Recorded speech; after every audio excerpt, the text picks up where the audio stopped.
नमस्कार विद्यार्थी मित्रांनो, स्वागत आहे पुन्हा एकदा नवीन व्हिडिओमध्ये। तर आपण आहोत पशुसंवर्धन विभागाच्या ऑफिशियल वेबसाईटला। आपल्याला माहितीच आहे की पशुसंवर्धन विभागाचा जो रिझल्ट आहे तो मागे जाहीर झालेला होता आणि त्यांनी जी सिलेक्टेड कॅन्डिडेटची लिस्ट आहे ती जाहीर केलेली होती। निवड यादी जी आहे ती जाहीर केलेली होती डॉक्युमेंट व्हेरिफिकेशनसाठी आणि त्यांनी वेटिंग लिस्ट जी आहे ती होल्डवर ठेवलेली होती। वेटिंग लिस्ट जाहीर केलेली नव्हती, तर त्या बाबतीतच आज अपडेट मिळणार आहे आपल्याला। तर बघूया आता नेमका अपडेट काय आहे आणि वेटिंग लिस्ट जाहीर झाली आहे की कधी होणार आहे, सगळे अपडेट आपल्याला कळणार आहे। त्यामुळे व्हिडिओ शेवटपर्यंत बघा आणि व्हिडिओला लाईक करायला देखील विसरू नका। तर बघूया आपण आता ऑफिशियल वेबसाईटला। इथे मेसेज येतोय बघा, एक स्क्रोल होताना दिसत असेल तुम्हाला। पशुसंवर्धन विभागातील सरळ सेवा गट क संवर्गातील भरती 2023 प्रारूप प्रतीक्षा यादी संकेतस्थळावर प्रसिद्ध करण्यात आलेली आहे। तर जी यादी आहे वेटिंग लिस्टची ती संकेतस्थळावर प्रसिद्ध करण्यात आलेली आहे आणि ही यादी जी आहे ती तुम्हाला आपल्या टेलिग्राम चॅनलवर सुद्धा भेटून जाईल। त्यामुळे टेलिग्राम चॅनलला देखील सबस्क्राईब करायला विसरू नका। आपल्या यूट्यूब चॅनलला देखील अशाच नवीन अपडेटसाठी सबस्क्राईब करा, जेणेकरून तुम्हाला नवीन नवीन अपडेट कळत राहतील। तर आपण बघू शकतो इथे पशुसंवर्धन विभागातील सरळ सेवा गट क भरती 2023 प्रारूप प्रतीक्षा यादी। तर प्रतीक्षा यादी इथे त्यांनी दिलेली आहे आणि आपण बघू शकतोय की प्रत्येक पोस्टनुसार त्यांनी प्रतीक्षा यादी इथे आपल्याला दिसते। प्रतीक्षा यादी पोस्टनुसार त्यांनी दिलेली आहे।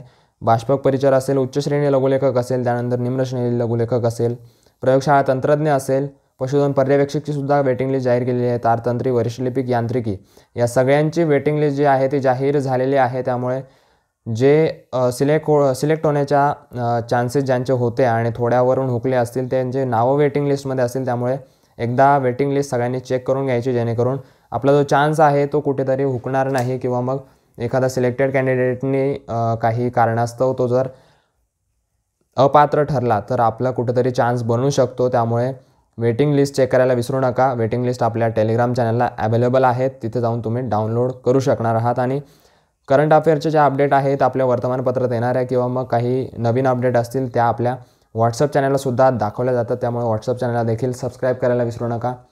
तर हीच माहिती तुमच्यापर्यंत पोहोचवायची होती।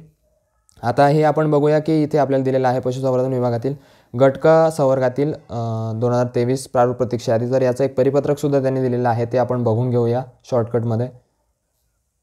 तर आपल्यासमोर हे प्रसिद्धी सूचना ज्या आहेत त्या दिसत आहेत इथे। विषय आहे पशुसंवर्धन विभागातील सरळ सेवा गट क संवर्गातील प्रारूप प्रतीक्षा यादी प्रसिद्ध करण्याबाबत। तर आपण बघू शकतोय उपरोक्त विषयाच्या अनुषंगाने सर्व उमेदवारांना सूचित करण्यात येते की पशुसंवर्धन विभागाद्वारे सन 2023 मध्ये घेण्यात आलेले विविध संवर्गांची प्रारूप प्रतीक्षा यादी यासोबतच प्रसिद्ध करण्यात येत आहे।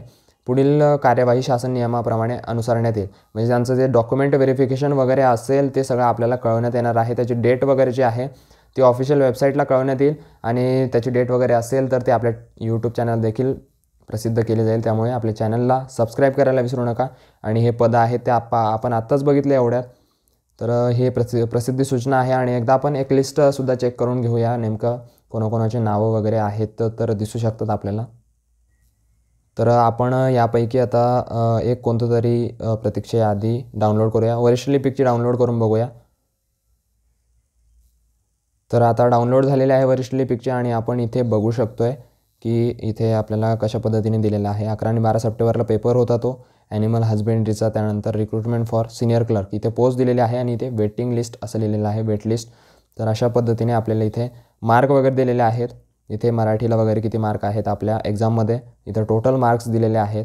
त्यानंतर इथे तुमची कॅटेगरी वगैरे कोणती आहे किंवा कोणत्या प्रवर्गातून तुम्ही फॉर्म भरलेला आहे, स्पोर्ट्स असेल किंवा मग माजी सैनिक असेल वगैरे असं। त्यानंतर SSCचे मार्क आहेत, HSCचे आहेत, त्यानंतर डिग्रीचे पर्सेंटेज आहेत।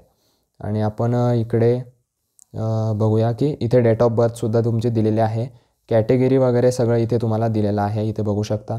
त्यानंतर इकडे रजिस्ट्रेशन नंबर दिलेला आहे आपला आणि रोल नंबरसुद्धा इथे दिलेला आहे, तिथे रँक आहेत आपले दिलेले।